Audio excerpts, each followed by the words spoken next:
एक बार फिर आपको बहुत बहुत स्वागत है आपकी अपने यूट्यूब चैनल डीएलएड वाला में।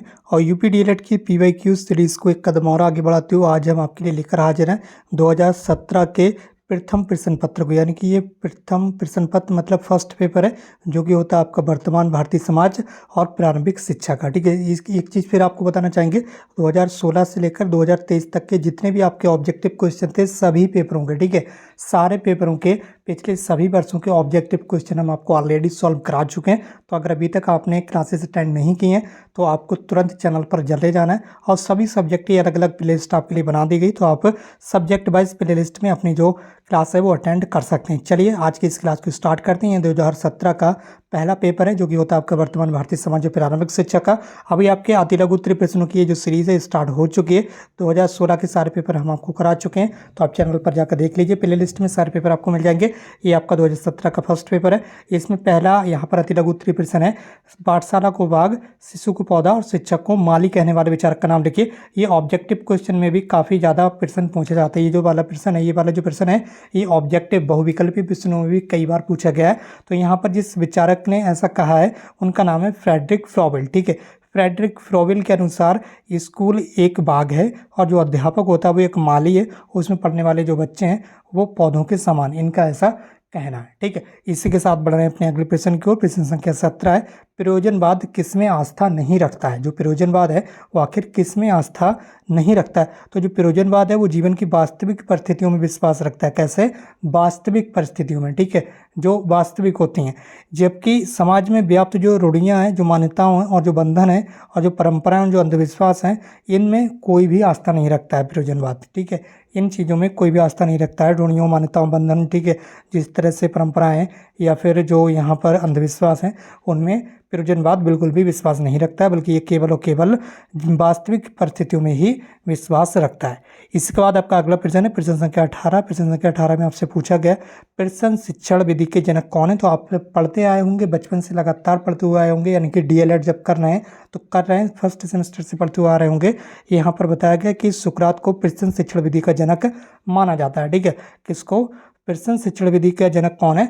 सुकरात है, ये आपको ध्यान रखना है। ठीक है, इसके बाद आपका अगला प्रश्न है प्रश्न संख्या 19, प्रकृतिवाद को दूसरे किस नाम से जाना जाता है। तो प्रकृतिवाद को भौतिकवाद के अन्य नाम से जाना जाता है। प्रकृतिवाद केवल भौतिक दुनिया को ही वास्तविक मानता है और ये मन और आत्मा जैसी अमूर्त धारणा को मानता ही नहीं है। प्रकृतिवाद केवल और केवल यहाँ पर भौतिक दुनिया को ही वास्तविक मानता है। जो भौतिक, जो फिजिकल दुनिया जो दिखाई देती है, केवल उसको ही ये वास्तविक दुनिया को ही मानता है। इसके अलावा जो यहाँ पर आत्मा जैसी जो अमूर्त धारणा है उनको ये प्रकृतिवाद नहीं मानता। ये चीज़ भी आपको ध्यान रखना है। अगला प्रश्न है प्रश्न संख्या 20, फ्रॉबेल ने किंडरगार्टन कब प्रारंभ किया था। ठीक है, तो यहाँ पर आपको ऑब्जेक्टिव क्वेश्चन में भी इस तरह से प्रश्न आ सकता है कि किंडरगार्टन पद्धति किसने दी थी। तो ये फ्रॉबेल ने दी थी, ये भी आपको ध्यान रखना है। ठीक है, तो ये कब दी थी, यानी कि ये कब स्टार्ट किया था। तो फ्रॉबेल के अनुसार शिक्षण का उद्देश्य मनुष्य में निहित शक्तियों का निरंतर विकास करना है, न कि उसको और अधिक ज्ञान प्रदान करना। इसके अलावा बताया गया कि फ्रॉबेल ने वर्ष 1805 में शिक्षण कार्य आरंभ किया। 1839 में उन्होंने एक विद्यालय खोला जिसका नाम उन्होंने बालोद्यान या फिर किंडरगार्टन रखा और वे ये कहते हैं कि हमें अपने बच्चों के लिए जीवित रहना चाहिए। कौन कहता है? ये फ्रॉबेल वहाँ से कहते हैं। ठीक है, अगला प्रश्न है प्रश्न संख्या 21, आपके सामने स्क्रीन पर है। प्रश्न संख्या 21 में आपसे पूछा गया कि समाज के प्रमुख कार्य क्या हैं। ठीक है, वर्क ऑफ सोसाइटी। ठीक है, तो समाज के प्रमुख कार्य क्या हैं? समाज के प्रमुख कार्य बच्चों के शिक्षा के लिए अनुकूल माहौल देना, बच्चों के लिए शिक्षा संस्थानों की स्थापना करना, ये सारे के सारे समाज के कार्य हैं। ठीक है, इसके अलावा संस्था के सुचारू रूप से संचालन के लिए वित्तीय सहायता प्रदान करना, भाई पैसे वगैरह होंगे तभी स्कूल का संचालन अच्छे से हो पाएगा। चौथा पॉइंट है बच्चों को नैतिक जानकारी प्रदान करना। ठीक है, सारे समाज के कार्य हैं। अगला प्रश्न है प्रश्न संख्या 22 में आपसे क्या पूछा गया, फटाफट देख लीजिए। मूल्य, वैल्यू का अर्थ क्या है। ठीक है, मूल्य का अर्थ क्या है। तो मूल्य समाज के द्वारा मान्यता प्राप्त इच्छाएं और लक्ष्य हैं जिन्हें सीखने या समाजीकरण की प्रक्रिया के माध्यम से आंतरिक किया जाता है। ठीक है, और इसकी अलग अलग परिभाषाएं। मूल्य वे वस्तुएं जिनका सामाजिक समूह के सदस्यों के लिए कुछ अर्थ और तथ्य होते हैं। थॉमस और जैनकी के अनुसार ही कहा गया और वॉरेन HAC के अनुसार कहा गया कि मूल्य वह तत्व है जो हम किसी एक वस्तु का उसी वर्ग की अन्य वस्तुओं की तुलना में हम देते हैं। ठीक है, वो क्या है, वो मूल्य है। इसी के साथ बढ़ाएं अपने अगले प्रश्न को, प्रश्न संख्या 23, प्रश्न संख्या 23। इसमें क्या पूछा गया, फटाफट आप यहाँ पर देख सकते होंगे। प्रश्न संख्या यहाँ पर 23 में पूछा गया कि जो बाल अपराध है उसके प्रमुख बिंदु कितने प्रकार का होता है। ठीक है, कितने प्रकार के होते हैं प्रमुख बिंदु। ठीक है, तो बाल अपराध के निम्नलिखित प्रमुख बिंदु हैं गरीबी। ठीक है, गरीबी के कारण बच्चे अपराध कर सकते हैं, या फिर भूखमरी, या दूसरा हो गया आपका अशिक्षा, अगला आपका जागरूकता की कमी, या फिर सामाजिक वातावरण, इसके अलावा मानसिक महत्वाकांक्षा। ठीक है, अलग अलग महत्वाकांक्षा हो जाती हैं जो कि बाल अपराध के प्रमुख कारण बन जाते हैं।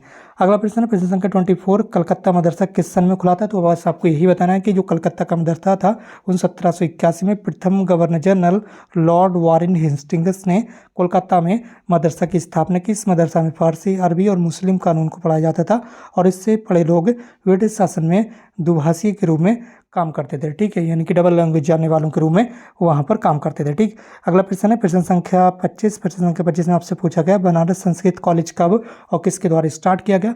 तो वर्तमान यहाँ पर बताया गया कि बनारस का संस्कृत कॉलेज की स्थापना कब हुई। तो बनारस के संस्कृत कॉलेज की स्थापना वर्ष 1791 में जोनाथन डंकन के द्वारा की गई थी। इस कॉलेज की स्थापना करने का उद्देश्य हिंदू कानून और दर्शन शास्त्र का अध्ययन करना, और 1974 में संस्कृत कॉलेज का नाम बदलकर संपूर्णानंद संस्कृत विश्वविद्यालय कर दिया गया। बनारस संस्कृत कॉलेज की स्थापना करते समय जोनाथन डंकन बम्बई के राज्यपाल भी थे, ये आपको ध्यान रखना है। ठीक है, तो इसी के साथ बढ़ रहे हैं अपने अगले प्रश्न की ओर। प्रश्न संख्या 26 में मैकाले ने अपना विवरण पत्र कब प्रस्तुत किया था। तो फटाफट आप इससे बताएंगे कि मैकाले ने अपना विवरण पत्र कब दिया था। तो लॉर्ड मैकाले ने अपना विवरण पत्र 2 फरवरी 1835 ईस्वी को गवर्नर जनरल को पेश किया। लॉर्ड मैकाले को शिक्षा समिति के प्रमुख के रूप में नियुक्त किया गया था। ठीक है, आप इतना भी लिख देंगे तब भी आपको 1 नंबर जो है वो आसानी से मिल जाएगा। यहाँ पर और भी कई सारी चीज़ें आप इसे याद कर लेंगे तो ये आपके दूसरे प्रश्नों में सहायता कर सकती हैं, क्योंकि क्वेश्चन कहीं से भी कैसे भी घुमाकर पूछा जा सकता है। ठीक है, तो 2 फरवरी 1835 को गवर्नर जनरल को पेश किया गया था लॉर्ड मैकाले का विवरण पत्र। ठीक है, ये आपको ध्यान रखना। प्रश्न संख्या 27 से 27 में आपसे क्या पूछा गया, फटाफट यहाँ पर देख लेंगे। वुड के घोषणा पत्र के आधार पर कंपनी ने शिक्षा नीति कब घोषित की थी।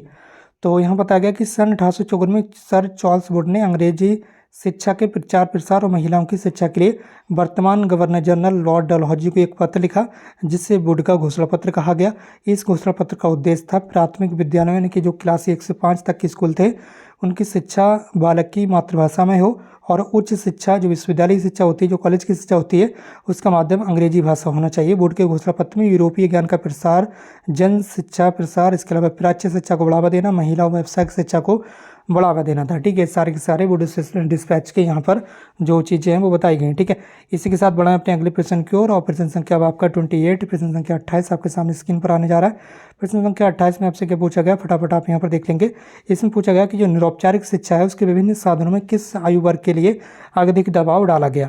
ठीक है, तो निरौपचारिक शिक्षा के विभिन्न साधन कौन से। शिक्षा के मुख्यतः 3 प्रकार है, औपचारिक शिक्षा, अनौपचारिक शिक्षा और गैर औपचारिक शिक्षा। ठीक है, जिसे ही निरौपचारिक शिक्षा भी कहा जाता है, किसे गैर औपचारिक शिक्षा को ही निरौपचारिक शिक्षा आपका बोल देते हैं। ठीक है, तो इसी के साथ इसमें क्या बताया गया, निरौपचारिक शिक्षा अनौपचारिक शिक्षा की तरह तो पूर्ण रूपेण अनियंत्रित नहीं है, और ना ही औपचारिक शिक्षा की तरह पूर्ण रूपेण नियंत्रित है। निरौपचारिक शिक्षा में नियंत्रण के साथ अनियंत्रण होता है। निरौपचारिक शिक्षा में आयु, स्थान, शिक्षण विधि आदि में कोई नियंत्रण नहीं होता, लेकिन पाठ्यक्रम, परीक्षा आदि क्षेत्रों में नियंत्रण होता है। ठीक है, और निरौपचारिक शिक्षा के बारे में यहाँ आगे बताया गया कि जो औपचारिक शिक्षा होती है प्लस अनौपचारिक शिक्षा, इन दोनों के मेल से ही आपकी निरौपचारिक शिक्षा जो है वो बन जाती है। ठीक, आगे बताया गया कि निरौपचारिक शिक्षा के विभिन्न प्रकार हैं, जैसे प्रौढ़ शिक्षा, सतत शिक्षा, खुली शिक्षा, दूरस्थ शिक्षा, मुक्त विश्वविद्यालय, ओपन यूनिवर्सिटी जो होती हैं, इसके अलावा शैक्षिक रेडियो, दूरदर्शन आदि।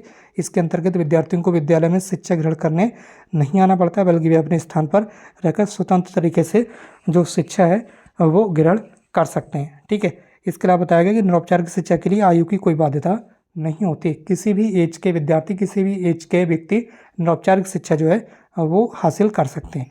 इसी के साथ अगला प्रश्न है प्रश्न संख्या 29 प्रश्न संख्या 29 में आपसे क्या पूछा गया है, शिक्षा के व्यक्तिक और सामाजिक उद्देश्यों का समन्वय आवश्यक है, क्योंकि शिक्षा व्यक्ति की खुशी और राज्य कल्याण के लिए। ये जो कथन है वो किसका है। ठीक है, तो आपको बस केवल उसका नाम बताना, उस दार्शनिक का, उस व्यक्ति का नाम बताना है जिसका ये कथन है। ठीक है, तो यहाँ बताया गया ये जो कथन है वो महान दार्शनिक प्लेटो का। अगर आप इतना भी लिख देंगे तब भी आपको 1 नंबर आसानी से मिल जाएगा। लेकिन यहाँ पर और भी कई सारी चीज़ें बताई गई हैं, अगर आप इसे पढ़ लेंगे तो इसमें अलग अलग क्वेश्चंस बन जाएंगे जो कि आपकी परीक्षाओं के लिए इंपॉर्टेंट हो सकते हैं। ठीक है, और आज की क्लास का अंतिम प्रश्न है, प्रश्न संख्या 30 है। प्राथमिक शिक्षा कब स्टार्ट हुई थी, प्रारंभिक एजुकेशन? तो प्राथमिक शिक्षा का प्रारंभ जब बालक 5 वर्ष की आयु पूरी कर लेता है तब की जा सकती है, परंतु वर्तमान समय में शिक्षा का अधिकार अधिनियम 2009 के द्वारा प्राथमिक शिक्षा प्रारंभ करने की आयु को 6 वर्ष माना गया है। जब बालक 6 वर्ष की आयु पूर्ण कर लेता है तो उससे प्राथमिक शिक्षा प्रारंभ करने की उम्मीद की जा सकती है। और राइट टू एजुकेशन यानी कि शिक्षा का अधिकार अधिनियम के अनुसार प्राथमिक शिक्षा 6 से 14 वर्ष तक के बच्चों को निःशुल्क दी जाती है। ठीक है, जो कि गवर्नमेंट के द्वारा इसका प्रावधान किया जाता है। और आर्टिकल 21A, ठीक है, आर्टिकल 21A में भी, संविधान के आर्टिकल 21A में इसका प्रावधान किया गया कि 6 से 14 वर्ष तक के बच्चों को, सभी बच्चों को, देश भर के सभी बच्चों को निःशुल्क एजुकेशन दी जाएगी, चाहे वो किसी भी धर्म के हों, किसी भी जाति के हों। ठीक है, सभी को फ्री एजुकेशन देने का जो लक्ष्य है वो रखा गया। तो इस तरह से दोस्तों ये थे आज के आपकी अति लघु उत्तरीय प्रश्नों की इंपॉर्टेंट सीरीज। इस क्लास को शेयर जरूर कीजिए अपने फ्रेंड्स के साथ ताकि और भी भाई बहन यहाँ पर जुड़ सकें। और अगर आप चैनल पर नए हैं तो चैनल को सब्सक्राइब करके बेल आइकन जरूर प्रेस कर लें। आज की इस क्लास को यहीं पर समाप्त करते हैं। हमसे जुड़ने के लिए बहुत बहुत धन्यवाद। Thank you so much for connecting.